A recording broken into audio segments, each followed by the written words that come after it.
I have a good mic here.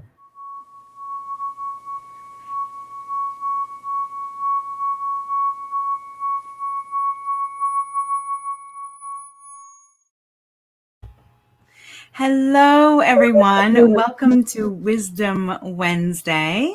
And here we are on January 20th, 2020. Wonderful. And we have a very wise woman with us today for Wisdom Wednesday as we talk about the topic integrity. It is one of our core guiding principles and values of 1111 Unify Community Network. And I'm so happy today to be dropping in with Kirsten Liegmann. She was one of our presenters and collaborators, partners for 1111 Unify, and her partner, Rennie Davis, created an 1111 meditation called Hope 1111. And you can find that on our 1111 Unify live stream in our community network membership platform. So, Kirsten, I would love for you to step in. Tell us a little bit about yourself and what you do in the world. That is such a shifting question all the time. But to boil it down, the most recent iteration is stewarding the new paradigm shift. The shift into the new paradigm is probably the most accurate representation of what we do.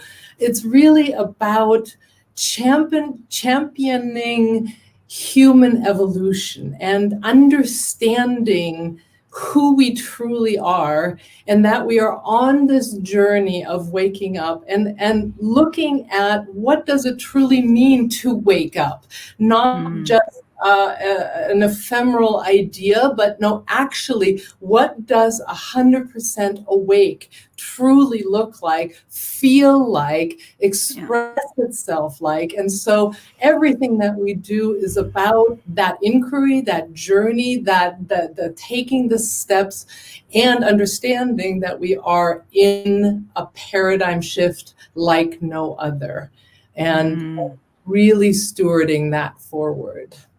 Now, I know one of your job titles you mentioned is like Ambassador for New Humanity. Do I have that correct? Can you expand on that a little bit more? Sure. So really, we give the collective group that has come here in this lifetime to see if they can actually do this leap in awareness, this 100% awake, this shifting into the new paradigm. We're collectively calling them the new humanity. There is about 5% of humanity that has come in specifically in this lifetime to attempt to do this. And the reason I'm saying attempt to do this is because evolution, we're in a hologram, and in a hologram, everything goes in snail's pace. That's part of a function of a hologram. It doesn't change quickly. And so we came in before we were born. We were like, okay, let's give this our best shot to do this leap in awareness, to see if we can go from what is an average of 5 to 6% awake, which, you know, is a miracle in and of itself, truly. You know, so I don't want anybody to hear this and go, oh my God, she's judging, or this is no. To be 5 to 6% awake in the course of everything that is how we have evolved and developed is amazing. But to make the leap from 5% to 100% awake, that is beyond the imagination possibly, but this is what we came here to do. Can we do this? And so really why we say, you know, my husband and I, we call ourselves ambassadors for the new humanity, is because we seem to have a role in trying to communicate what waking up means, who we truly are, and how to make that journey together. And so we're just, you know, we're shepherding, stewarding, communicating, however you want to call it, ambassadoring this waking up process. You're muted. Thank you. And some dogs barking in the background. So today's topic is integrity. And I know that you and I discussed this at great length when we were working on 1111 Unify, and how can we create our live streams and merge them together? How can you bring your collective and your audience in and mine as well, and we share it, right? And so certain things had to align to create that. And we both had to step into our integrity in a big way and honor what we agreed to. And even when it was challenging in certain moments, like, how are we going to do that technically? We're like, it's okay. We have a tech team. We're going to let them do their job. And it was amazing. And so I wanted to just check in with you and like, really drop in with you about what is your definition of integrity? What is your experience of it? And what would you consider to be integrity? And then I would love to share a little more of my own as well. Yes. It's so interesting when we decided to make this the topic of our conversation.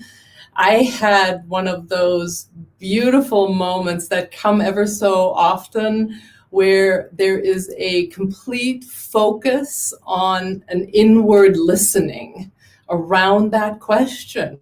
What really is integrity? And we have these external definitions, it's just like moral principles and, honesty and all of that, but none of it felt like it captured a more awakened definition, right? And so I literally went, this took me 2 days on kind of an internal journey around really integrity. What does it mean? And really, most importantly, what does it feel like? And I think that is, when we talk about integrity, it's not about somebody else's assessment of our actions. That's kind of, I think, how we generally hold integrity. Do we see this person acting out of integrity? And we value that. It's just like we think we know their principles, and then we watch their actions and their words, and we say, okay, that person seems integrous, right? And there is this incredible movie, and I actually pulled it out before I came, called The Contender. And this is a movie, I don't know, from 1990 something, but it's one of those movies that I think tries to capture integrity. Somebody who, despite extra hardship, decides not to speak to something because so she's supposed to become the first female vice president. Interestingly enough, I didn't even make that connection. Literally, this is a movie about the first female vice president. I made that connection just now. Go figure. Synchronicity. No kidding. But the media dredges up something about her supposedly, and there's this whole thing about how she handles that information and how in incredible integrity she is, right? And so that's generally how we hold integrity. But as I was sort of feeling into this question, it really became ultimately something where I had to go to, there's pure integrity and relative integrity.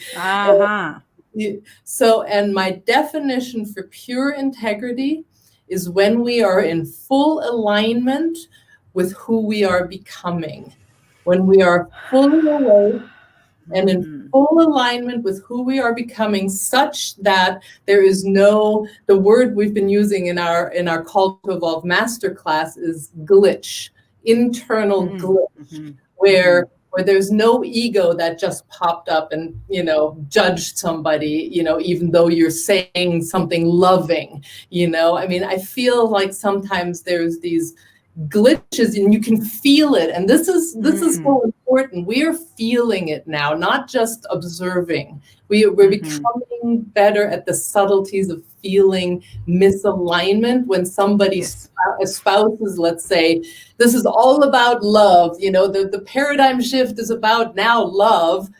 but you can feel in the word there is anger, there is righteousness, there are all these egos that are behind the words. That person, in my definition now, is not in integrity. Right? And so, but then, and I'll just make this final comment about my inquiry here is, we are on a journey of evolution. We're not 100% awake yet. Nobody is. It's just, that's not where we're at yet. And so I think as we go along on the journey, we do our best to see the glitches.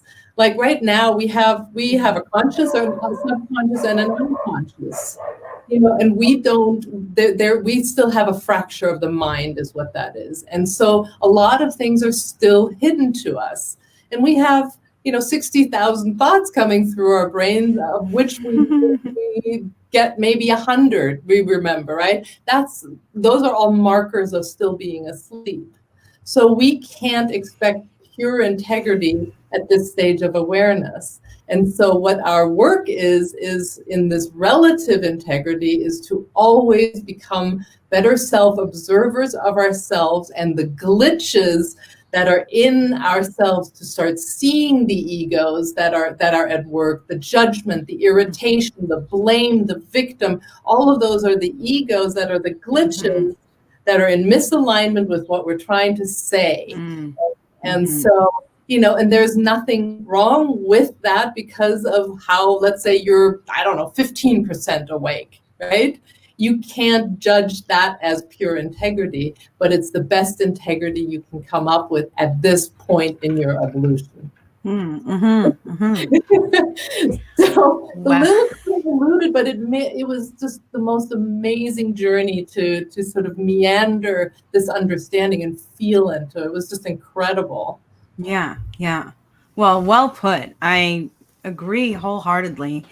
I feel like, as you said, that there's a definition of integrity in the 3D reality hologram matrix, right? And in Landmark Forum, they say integrity is that your action follows the words, and you come to completion with something. So for instance, even something that you're expected to do by others in a timely manner. So for instance, if I empty the dishwasher every day, then that's something that I just do. And if I can't do it, then I find somebody else to help me do it, so that the task is still completed, even though I wasn't the one that did it. So it's about delegation as well, right? And so this is in the physical sense. And what I feel like, as you're speaking about our awakening process, right? It's always a process. So part of understanding integrity and those pieces of us is also a process. It's a learning process.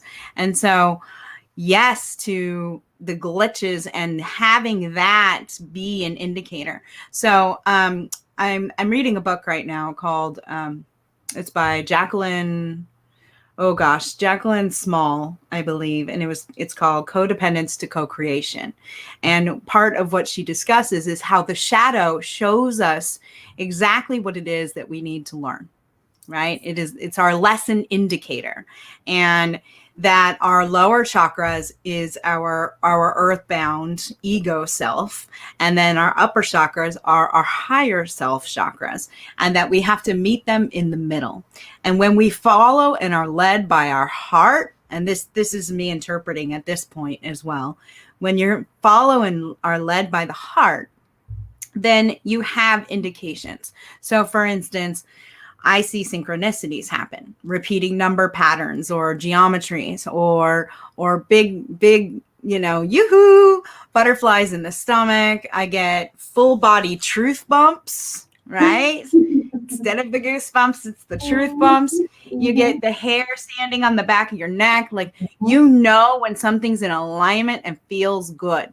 When you hear somebody sing or when you hear somebody speak and you resonate with it, literally your body will start vibrating to that frequency and that resonation. And that's when you experience the things that show that you're in alignment. like these truth bumps and hair standing on end and butterflies in the stomach and things like this. When it's out of alignment, you also get indications, like you get a headache, or your eyesight literally diverges, like you can't even watch it happening almost. You know, if somebody's speaking lies and you know it, like your heart is leading you to know that that is not truthful for you in your life, then it's hard to even witness it. Like I will literally just flip the video. Nope, not watching that. Nope, not watching that. I resonate with this. This is integral to me. And so learning what it is that we resonate with and what's of our own highest truth, because everybody has their own, right? And what are you out of alignment with? What doesn't resonate with you? And having your sacred no. Your sacred no is just as important as your sacred yes. When you say no to something that doesn't align for you, it just keeps you on your path even further.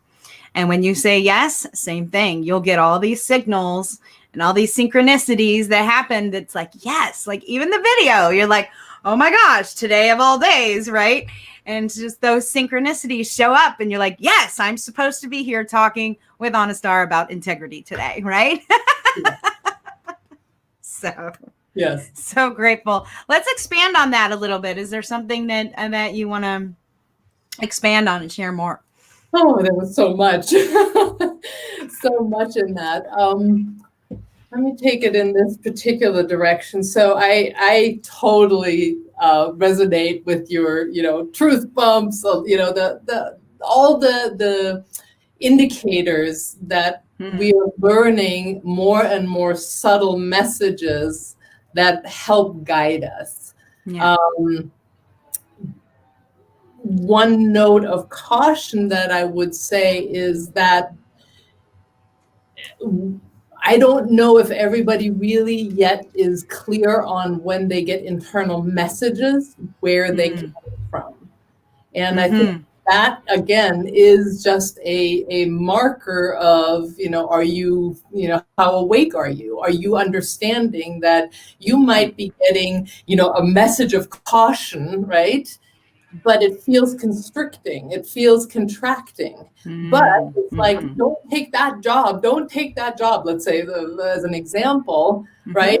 And you feel contracted. And so you go, okay, I'm not taking that job.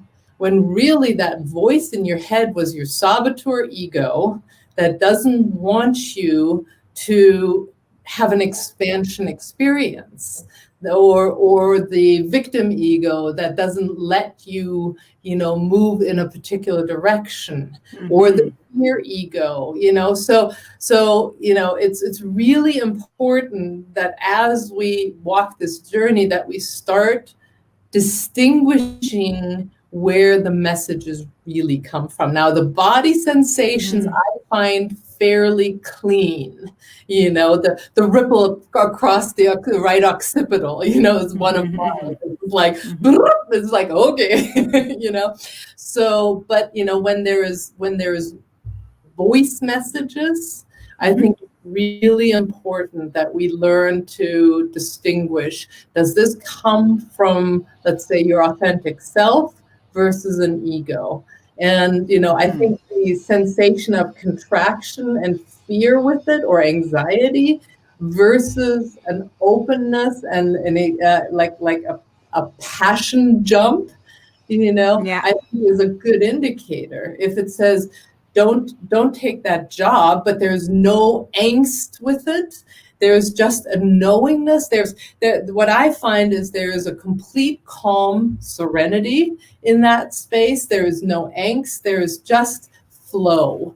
And when that is, then I would say that is a flow in alignment message. But if it's just like, oh God, no, I don't take that, then I would become the observer and go, okay, what's really going on here? Who is really talking, and who am I listening to, and who can I now get rid of, because I now have it up in front of me. If you observe it, you can deal with it. But if you allow it to just take you off course, then it'll come back again and again and again.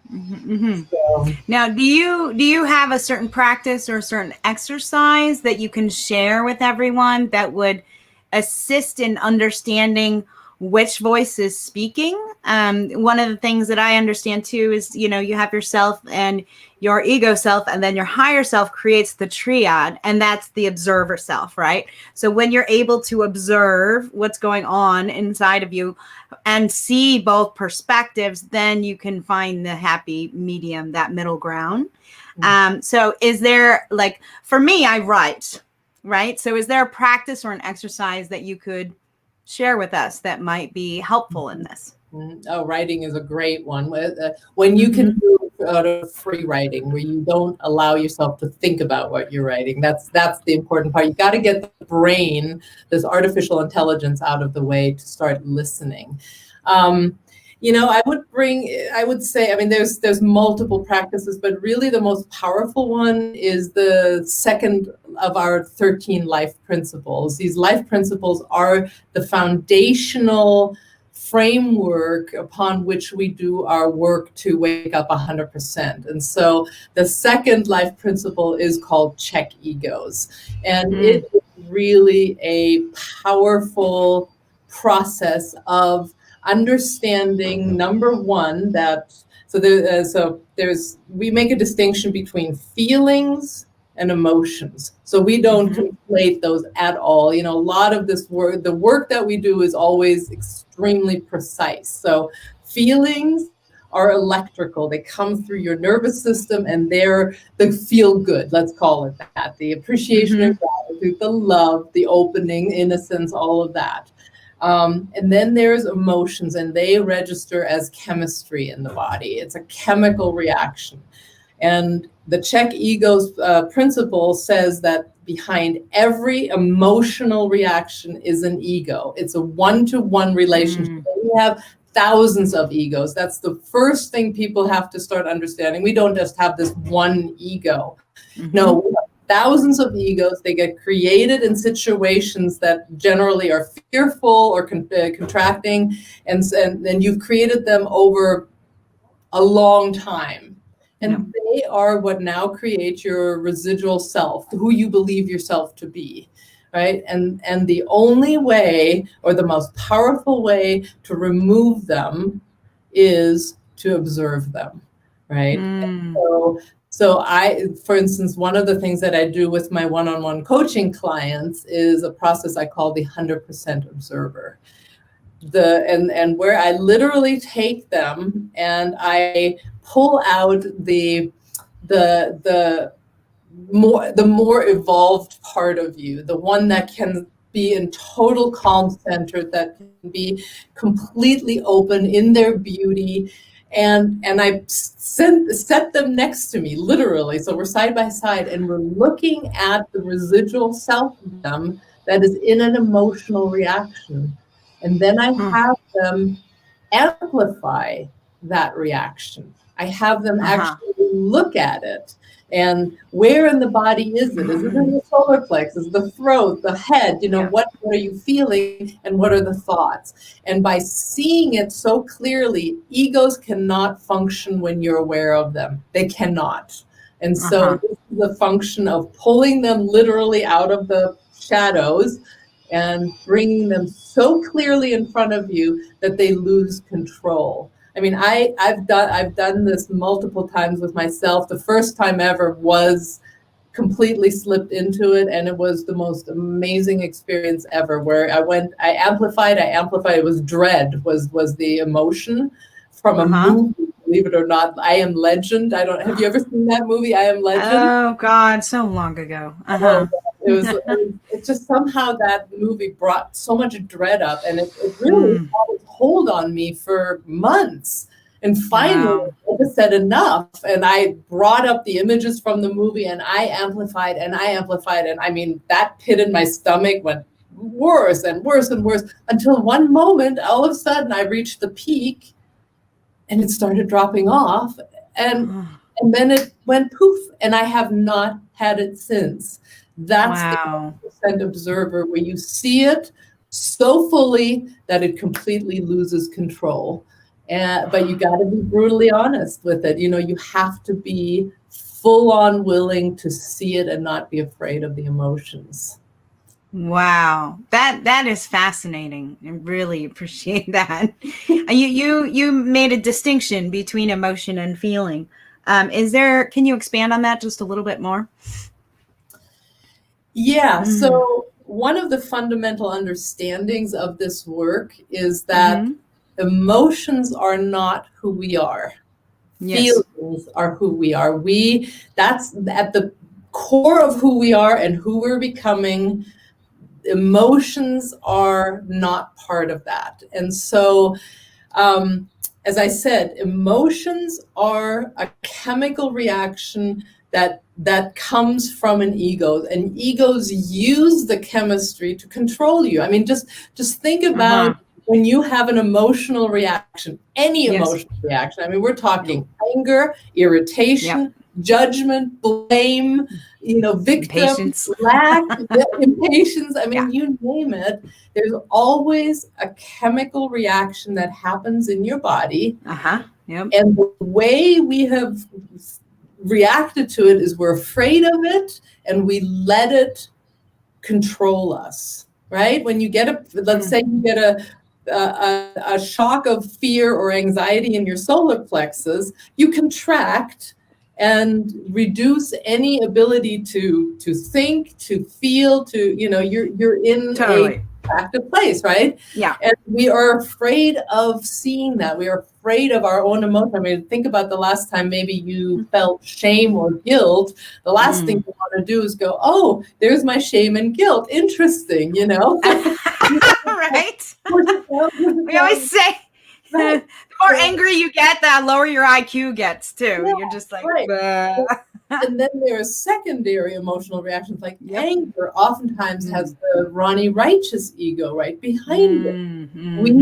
We justify our reactions like irritation, like blame, like judgment with righteousness. Well, I have a right to be angry or irritated because you did ... and there comes blame. I mean, it's like this vicious cycle. And so and all of that is chemistry. And I mean, we're talking cortisol, adrenaline, it's endorphins. Systems exactly with that chemistry. And it takes a while to flush that out. On the other side is feelings. The language of the universe is feelings. The language of your body is feelings. The language of the earth is feelings. And the language that we're invited to learn as we evolve, as we wake up. What is the language of feeling? And it registers in the nervous system. And so like in the hope meditation, if you remember, one of the first things we did is first to relax the muscles, then dilate the nervous system. Our nervous systems are so contracted that when we bring in any higher frequencies, they have a hard time moving through the body. And so you have all kinds of nervous system responses. I mean, mine was itching on the arms. That was a big nervous system response. Get it right here. Right. Yeah, there you go. And, sometimes, acupuncture points start popping and you jump and, I mean, all kinds of stuff. And so it's really important to work on the nervous system to allow the frequency of feelings to come through. And that's who we are. We are at our essence feelings. We are a dot of light with feelings. Is who we are at our essence. When we become our authentic self, we don't use higher self in our work because there is no hierarchy. So we use our authentic self. It's who has been since beginning chromosome 1 and before. All the way through our journey has been with us, but we have to choose it. See, there's no inevitability in evolution. The only law is free will. And so we have to choose it. But when you start honing in on the feeling state and the beauty and appreciation and gratitude and innocence, that's when you make steps towards who you're becoming. I love that. Yes. An authentic self too. That does resonate deeply. Thank you for that. Wow, what a distinction, right? I mean, what if we were to teach our children this at an early age? Yeah. It's so important. And especially right now, the women are so many are really starting to come out of the woodwork and moving into their authentic selves and really starting to be seen and acknowledged. And it's important to cultivate the things in our next generation. So, for instance, my son and I, we woke up this morning from a very amazing dream, and we started talking about it, and essentially what came about was I started talking with him about his multidimensionality. And he's like, "But what is that, mommy?" And I started explaining it to him. And I said, let's do an exercise. Let's do a little practice. And he said, "Put your hands over your heart, close your eyes, and imagine your light inside your heart. And then expand that light and let it fill your body. Let it go through your skin. Let it fill the room. Let it go through the walls and fill the house. Let it go through the roof and up into the sky where the birds fly." And I said, "Can you feel your light expand?" He's like, "Yes, yes." Like there are no walls. There's nothing contracting me other than when I condense down into my singularity and I'm inside my skin again. Right. So for me, when I speak to my son about his capabilities and what he's able to do, it's about cultivating their authentic selves and what's possible. Like, what are the abilities that we're going to one day be able to acquire and cultivate? And so when I think of people who hold integrity in our life, I trust them. I know their heart. I feel their frequency and their energy. I understand that when they speak the truth. And sometimes it gets convoluted, and sometimes we mess up. We're human beings, right? We can go through the 4 pillars of an apology. "I'm sorry, I effed up. Please forgive me. What can I do?" Right? But part of cultivating abilities and the next generation and what they are going to be capable of, we need to do it with integrity. And that's the thing. It's like, who can model integrity to a child? And the best way that my husband and I do is, when we say something to him, we actually follow through with it. And even if I'm so crazy busy and he wanted to play with Legos and I said in a half an hour, and that half an hour comes and he's like, "Mommy, let's play Legos." And I'm like, "I'm doing something else now." I still will come back to him and say, I will be with you. We will get there. And I still follow through and I come back and I do it with him. And so I speak to the expansion of the energy because right now, the days that we're living in, especially my child not being able to go to school and be around other kids, really, his only communication with the outside world or with others is us, his parents, and the few people that are in our pod, And so I suppose my question to you is, as a woman who is in fully like in her awakening process and moving into her true authentic selves, how would you teach a child? Like, how could you illustrate integrity to our children? I guess would be the best way to say it. So explain it like you're a 6-year-old, Yeah. So in full transparency, I do not have children. So, but children feel much more than adults. They feel misalignment when there's misalignment between the words and what is on the inside. And so I actually don't know if the question should be, how can we teach our children? I think it's really more about how can we demonstrate and practice as adults that have been trained in this society to, hide ourselves and to have agendas and, all the things that cause us to maybe not be fully integrous. How do we continue to be in integrity? So I would say that when you have said something to a child and you observe yourself to have a glitch inside where you know that what just came out of your mouth was not exactly what in alignment with what was happening inside, you speak it. You're not embarrassed about it, because that's the thing. We can't judge ourselves for how do I say this without so there's obviously malicious intent. That's not what I'm talking about. Mm-hmm. I'm talking about you really attempting to wake up. You're truly attempting to be in integrity. But, as not fully awake human beings, things will show up. And so it's about practicing self-observation. Always have some feelers inside of you going, what I just said, was that in alignment?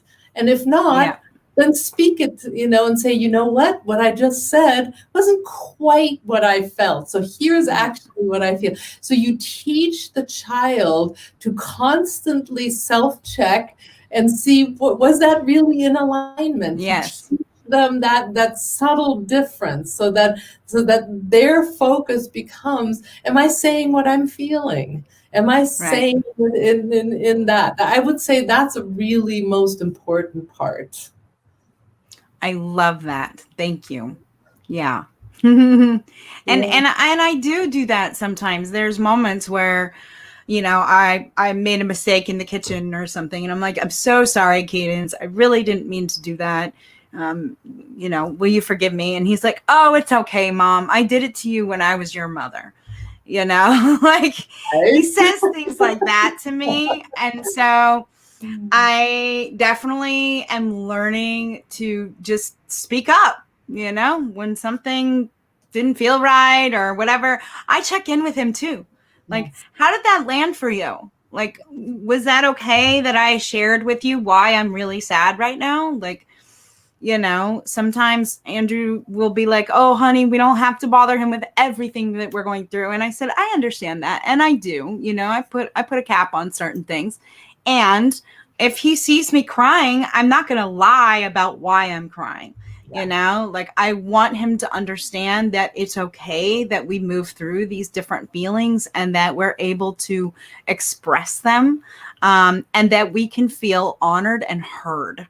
So much of the emotional body is, as you said, reactions, right? Rather than thoughtful responses. Mm-hmm. So instead of being responsibility and how we respond, we're reactive and reactionary and defensive and even when I go through that in front of him, he learns that. And so he's an instant reflection to me.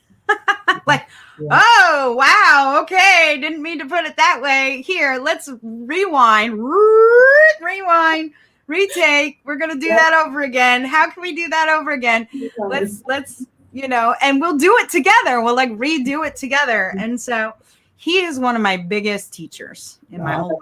And I'm just so grateful. Yeah, exactly. And I want to hook into this for a moment because, sometimes when we speak about, we're only 5% awake or 10% awake, people can get a little offended, like, oh, what do you mean we're already awakened, and that. Yeah. And I invite all of us to to look at when we have a reaction, like what you were just saying, where just things come out of our mouth. How present are you really? How self-observant are you as you are reacting?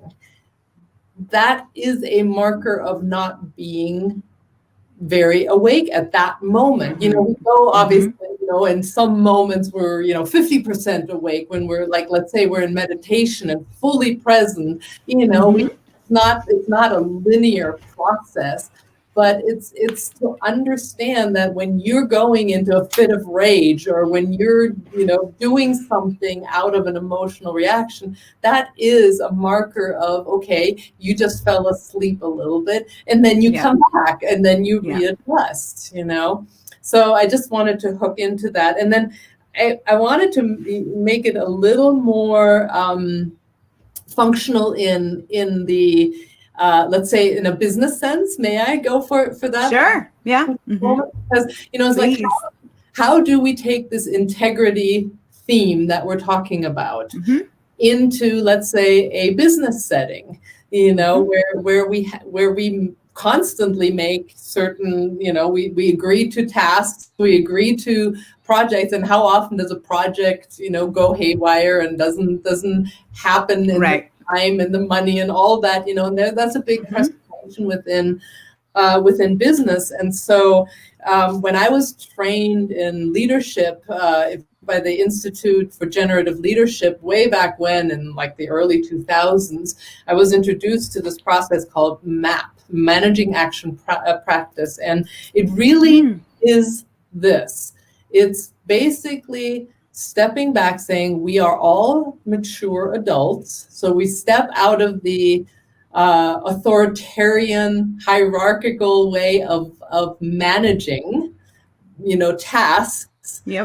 Where there's a manager who constantly looks over your shoulder and did you do this? Did you do this? Did you do this? So we step back and say, okay, we're all adults and we're all able to manage what we call promises, right? And so now you say, okay, I am going to fulfill this promise. I will, let's see, I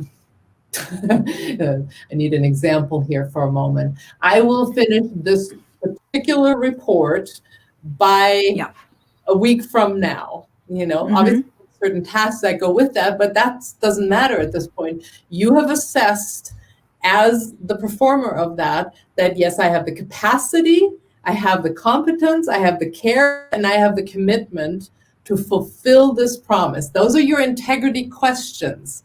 So those C's, capacity, competence, care, commitment, to fulfill this promise by the time that I say, right? So then the manager can say, okay, or the leader can say, okay, I trust this person. Have I assessed this person to be in integrity in their promise? Yes, then they won't worry about it. But here is the thing that is really important. When we, in the past, what says, okay, you've made this promise, now it's like a lockdown, absolutely, you have to fulfill this promise, otherwise you fail, right? We have so much around fear of failure that now all of a sudden, if there is a glitch, there's a problem, you know you can't fulfill the promise, what are we defaulting to?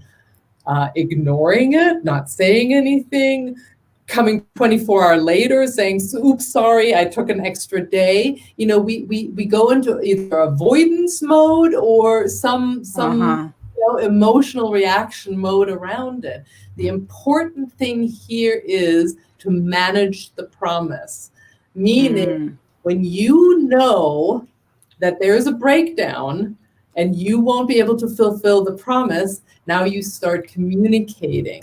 You say, I have a breakdown, and either I need your help, I think I can manage it, but I just wanted to raise the orange flag, or I need to renegotiate, I need an extra 24 hours.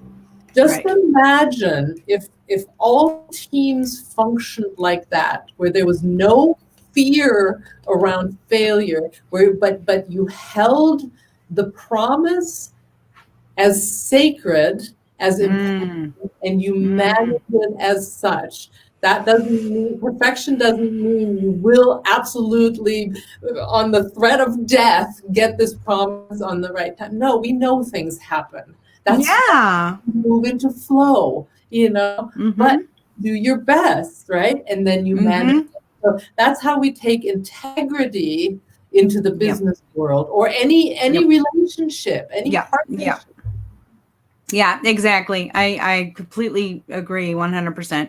Andrew and I, we talk a lot about, who shows up in our lives, who actually does what they say they're going to do, or even says what they're going to say, like if there's one thing to like say they're going to do something multiple times and then not follow through. But if they communicate about it, and that's the key. I have told so many friends of mine, just tell me.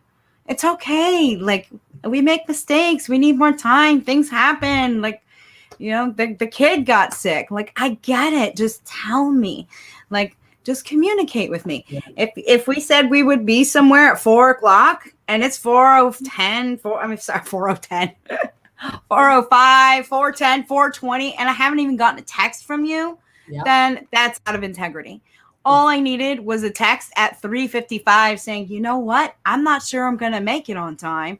Or, hey, something happened. I'm sorry, I can't come meet you, But like you said, that fear of failure. But the fear of failure really comes from the experience of being blamed and shamed. Right.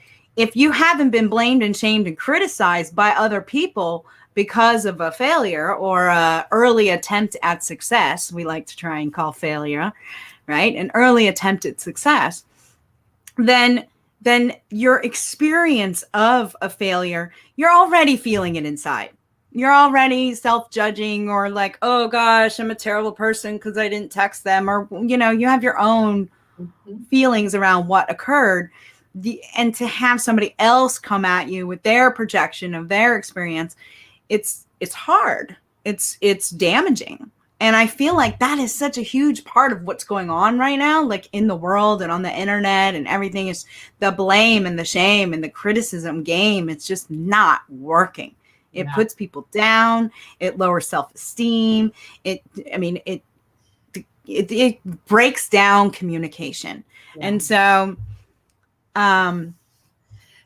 when people experience that, and they're out of integrity, then they know, they're like, oh God, I don't even want to talk to her because she's going to say something.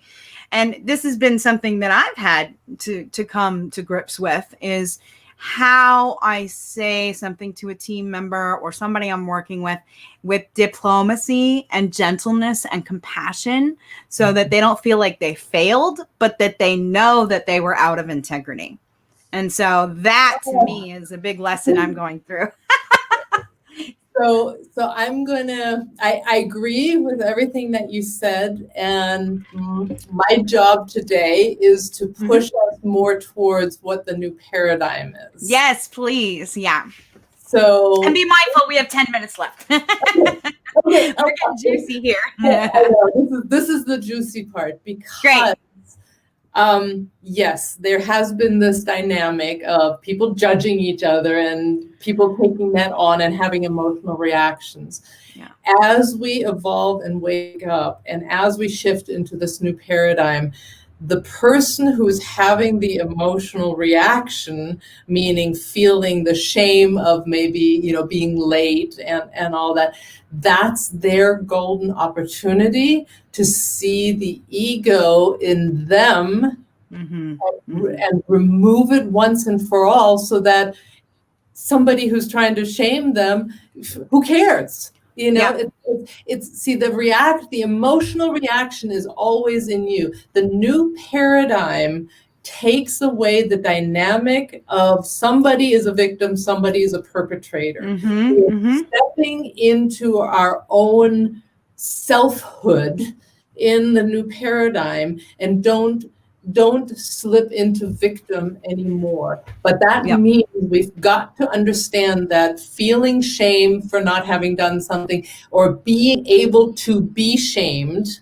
is a marker of not yet being awake. When we have an emotional reaction to somebody else, and this is part of the Czech ego's principle, the emotional reaction is always in yourself, and it's your golden opportunity to see it and to remove it. And that is liberation. When you can walk through life and not react to other people, that's liberation, true liberation.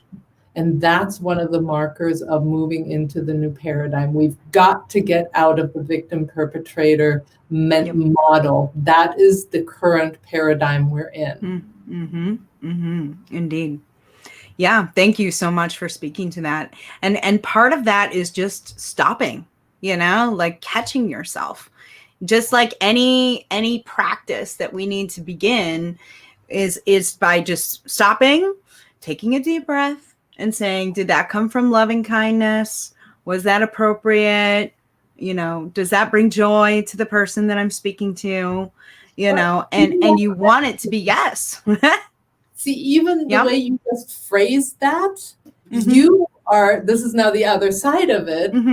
You're taking responsibility for trying not to have them have an emotional reaction. That's the other side of it. Okay.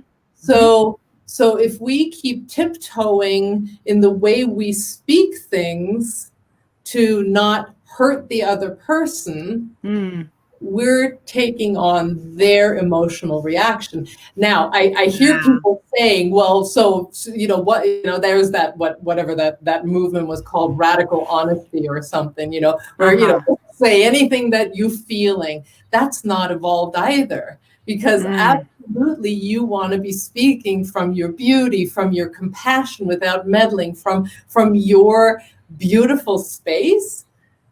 If somebody from that place reacts to you, you know what? They get to have a golden opportunity to see something in themselves. Yes. We've got to also stop taking on everybody else's emotional reactions. And again, that's part of the paradigm shift we're in. We are stepping into individuated selfhood. That where you are responsible for maintaining your inner space, your space. You're not, and there's no goody two shoes. There's no Ronnie Righteous egos.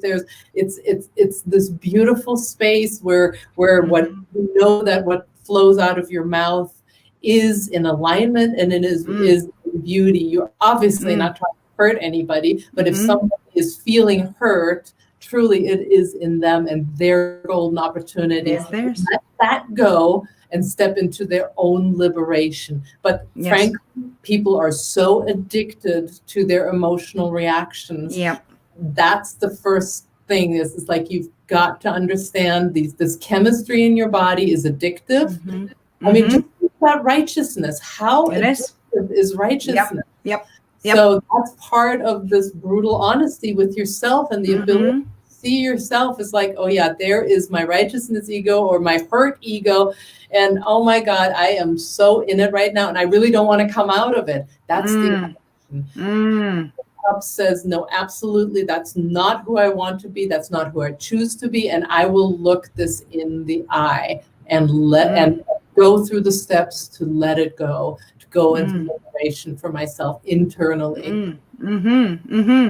Yeah, and that's when the piece of sovereignty comes in, right? And your internal self-guidance system, right? And oh goodness, wow, this is, yes, I love it, Kirsten. It's so good, honey. I so appreciate you and honor you and the work that you do in the world. And I am really curious. I'm more about you said you had a program, like you did one-on-one coaching. Can you tell us a little bit more about that? I want to know how to play with you some more too. Like one-on-one. I want some work with you.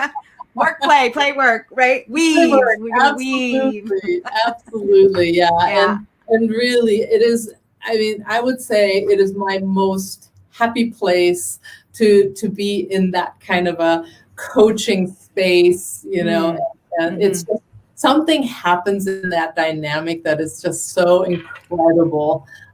So yeah, I mean, our flagship program is what we call it Awake 100. It used to be called the Life Principle Training. And it's a program that my husband, Rennie Davis, and we co-taught two years in a row, literally 13 months, one principle per month, deep dive. I mean, and these principles on the surface seem like, yeah, well, duh, like, let's take appreciation and gratitude. Well, duh, everybody talks about it.